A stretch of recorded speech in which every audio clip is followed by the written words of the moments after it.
Assalamualaikum warahmatullahi wabarakatuh. Bismillahirrahmanirrahim. Alhamdulillahi rabbil alamin.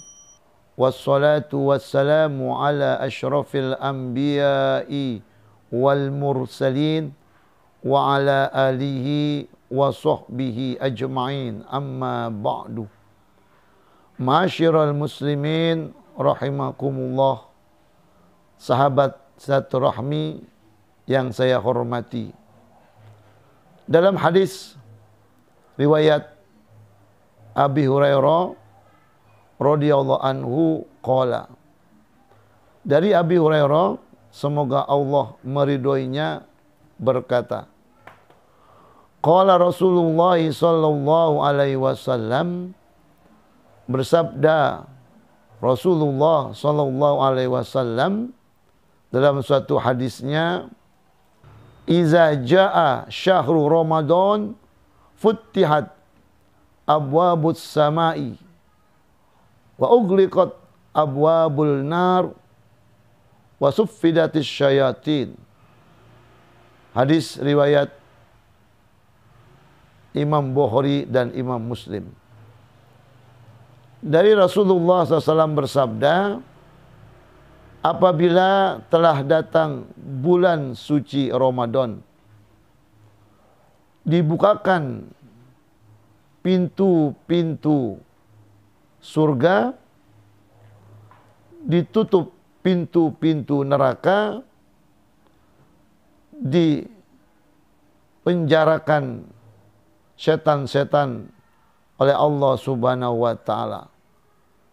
Dalam hadis lain riwayat Imam Bukhari, Nabi bersabda, iza jaa syahrul Ramadan futtihat abwabus samai wa ughliqat abwabu jahannam wa suffidatis syayatin.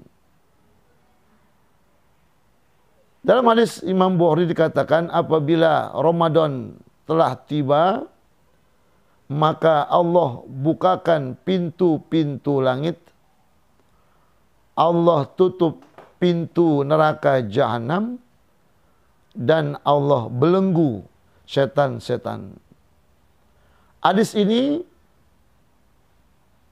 menjelaskan kepada kita bahwasanya Allah Subhanahu wa taala ketika datang bulan suci Ramadan, Allah membuka pintu-pintu surga.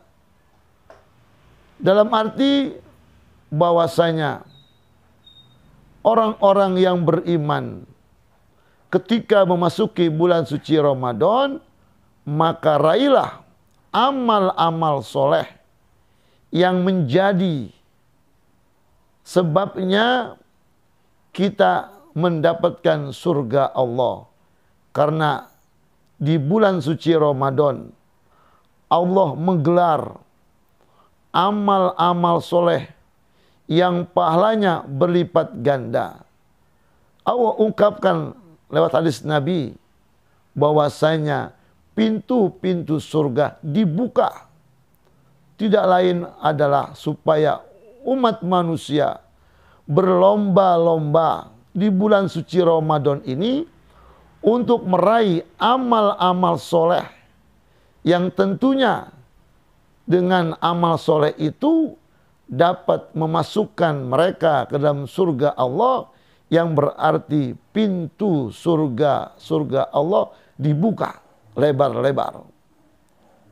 Kemudian makna wa ughliqat abwabul nar, Allah Subhanahu wa taala menutup rapat-rapat pintu neraka, yang bermakna adalah bahwasanya orang-orang yang beriman saat berada di bulan suci Ramadan, jangan sampai ada satupun amal perbuatan yang menyebabkan ia masuk ke dalam neraka. Maka Allah tutup pintu neraka supaya mereka menjauhkan perbuatan-perbuatan yang menjadikan ia masuk ke dalam neraka Allah Subhanahu wa taala. Jangan sampai ia berbuat maksiat. Jangan sampai mereka melakukan dosa-dosa yang nantinya dapat mengantar mereka ke dalam neraka yang Allah peruntukkan bagi mereka yang telah berbuat dosa dan maksiat. Kemudian poin yang ketiga adalah wasuffidatis syayatin. Dalam riwayat Imam Bukhari katakan wasusilatis syayatin. Allah akan membelenggu setan-setan. Menurut Ibnu Hajar Al-Asqalani, ia menukil dari Al-Hulaimi bahwasanya yang dimaksud dengan setan-setan dibelenggu oleh Allah, yaitu setan yang sering mencuri berita-berita dari langit. Dan menurut Ibnu Khuzaimah dan Imam Turmuzi mengatakan, yang dimaksud dengan hadis wasudatis syayatin, dibelenggunya setan, yaitu setan-setan yang jahat. Kemudian dalam riwayat lain dikatakan, yang dimaksud dengan dibelenggunya setan adalah yaitu setan yang menjadikan biang-biang atau pemimpin-pemimpin setan yang dibelenggu oleh Allah Subhanahu wa taala. Namun dalam hemat saya, dalam perhatian saya,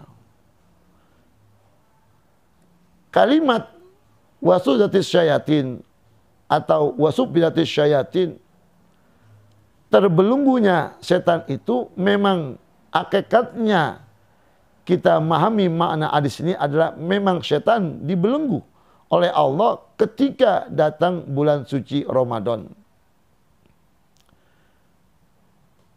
Kita ambil contoh saat setan atau iblis ketika Allah perintahkan untuk sujud kepada Nabi Adam, namun ia enggan untuk sujud, padahal yang memerintahkan iblis atau setan itu adalah Allah Subhanahu wa taala. Dan iblis memahami dan mengerti, mengetahui kalau perintah itu adalah perintah dari Allah Subhanahu wa taala. Sebagaimana Allah berfirman, wa iz qulna lil malaikati isjudu li adama fasajadu illa iblis aba wastakbara wa kana minal kafirin.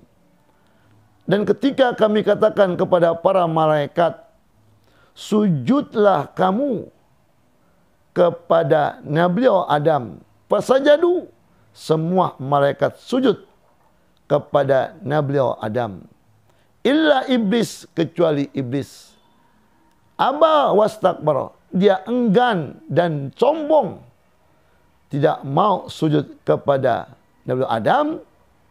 Maka saat ia menentang perintah Allah, dan iblis tahu bagaimana resikonya kalau menentang perintah Allah, namun karena kesombongan iblis itulah sehingga iblis pun tidak mematuhi akan perintah Allah Subhanahu wa taala.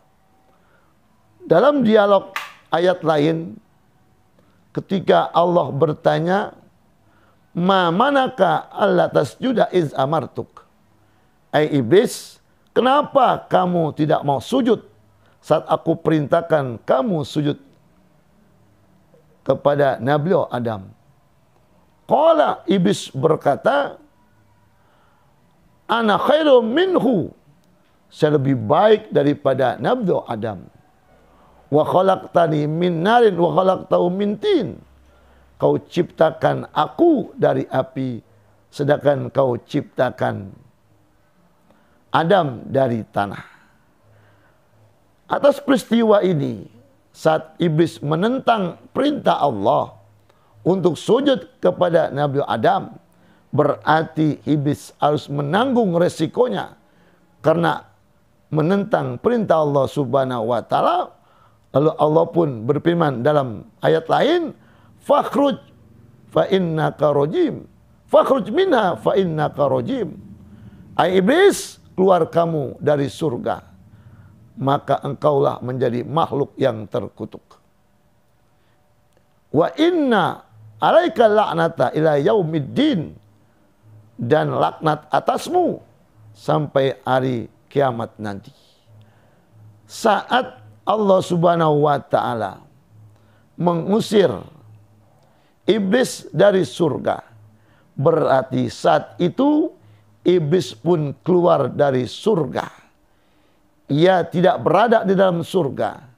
Yang tetap berada di dalam surga yaitu Nabi Adam, yang nanti kelak Allah menciptakan pendampingnya untuk menemani Nabi Adam di dalam surga, yaitu Sayyidah Hawa.